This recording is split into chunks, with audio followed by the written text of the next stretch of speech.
Avant que le système d'information sur les marchés du PFNL arrive, les commerçants partaient de Yokadoumaïsi. Ils partent dans les fins fonds des villages là-bas. Parfois, ils n'amènent que un verre de sel, un morceau de pain, de whisky qu'on appelle fighter, qu'on appelle officier, qu'on appelle King Arthur. On prend ça, on s'en va donner à une femme dans un village.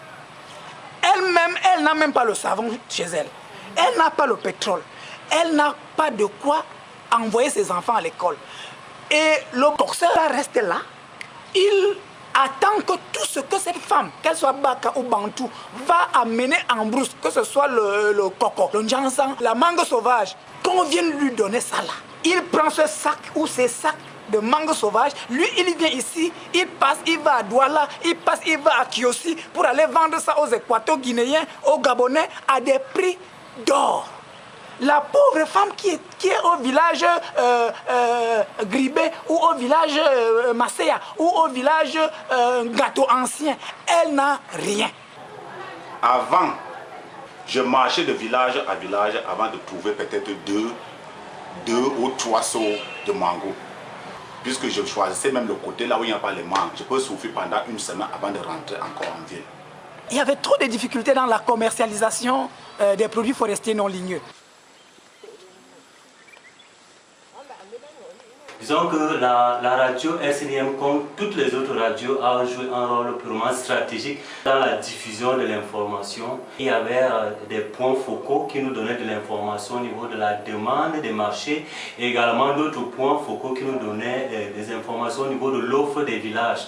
Ce qui m'a encore beaucoup aidé sur cette information, ce sont les radios communautaires qui sont dans le village, qui sont en train de distribuer cette information sur le PFNL.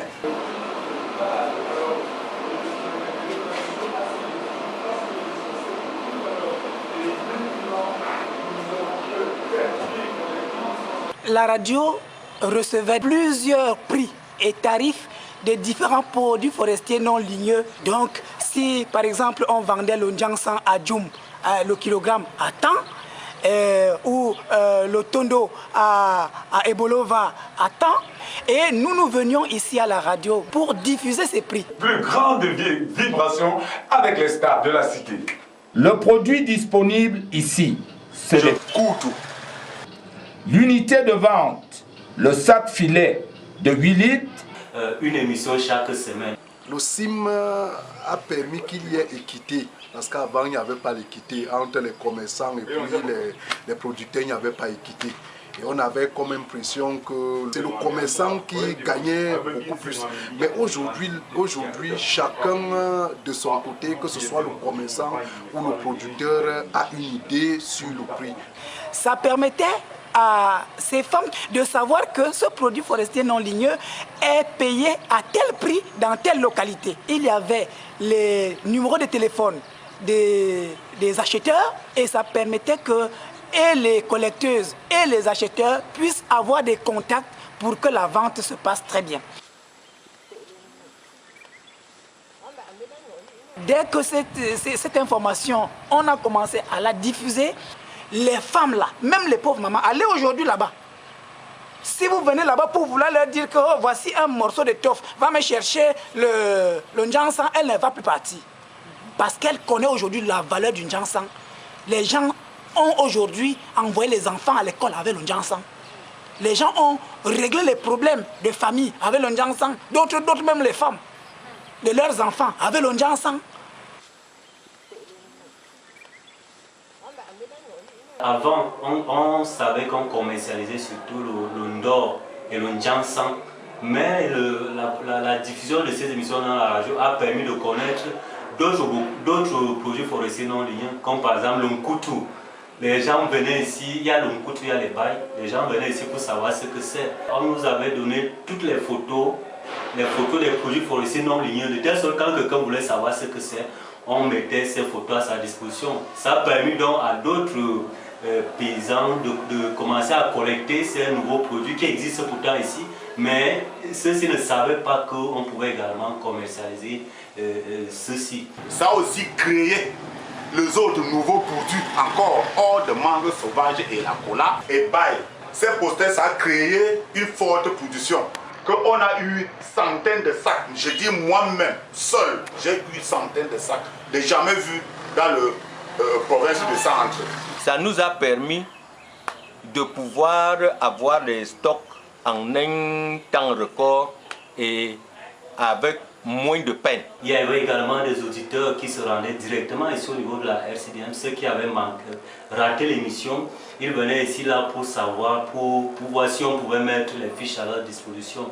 Il y a d'autres acteurs qui n'étaient pas dans le fichier, qui voulaient un peu savoir comment est-ce que ça se passe pour être introduit dans le fichier. Ça veut dire qu'ils voulaient également qu'on parle de lui un peu comme un acteur au niveau du commerce qui avait besoin également d'avoir certains produits forestiers non ligneux.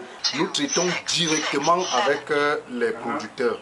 Pourtant, dans le passé, ce n'était pas ça. On avait toujours besoin d'aller vers les attaquants et la majeure partie des cas, on enregistrait des pertes. La vente groupée. Ça a épargné les pertes que nous avons souvent eues.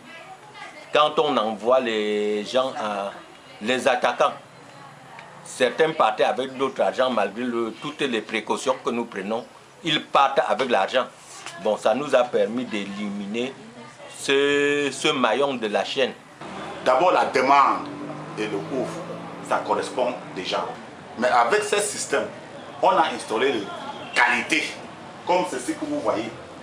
Ça, c'est ce qu'on appelle premier choix. Ces émissions ont permis, par exemple, d'augmenter le taux d'audimat de la RCDM. Et même, j'étais devenu très célèbre par rapport à ces émissions, au point où on m'appelait de temps à autre, soit pour me demander la tendance des prix sur le marché.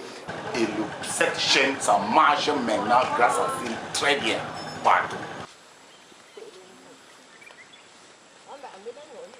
À un moment, on a arrêté pratiquement la diffusion, ce qui fait qu'il y a eu beaucoup de gens qui ont souhaité un peu savoir ce qui se passait et qui ont voulu faire un plaidoyer pour que ça reprenne. On leur a fait comprendre que c'était un système et que dans un système, il fallait que tous les éléments soient mis à contribution et qu'un seul acteur ne pouvait pas permettre au système de redémarrer.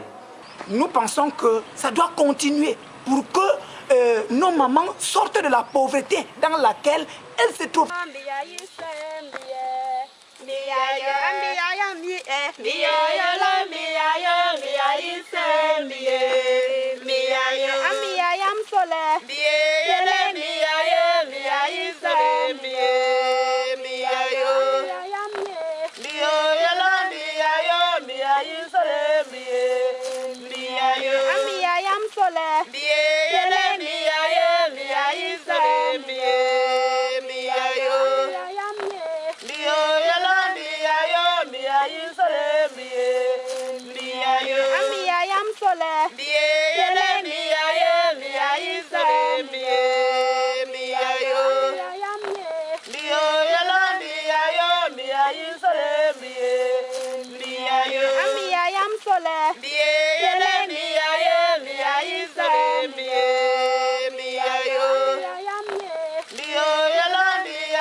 Yes,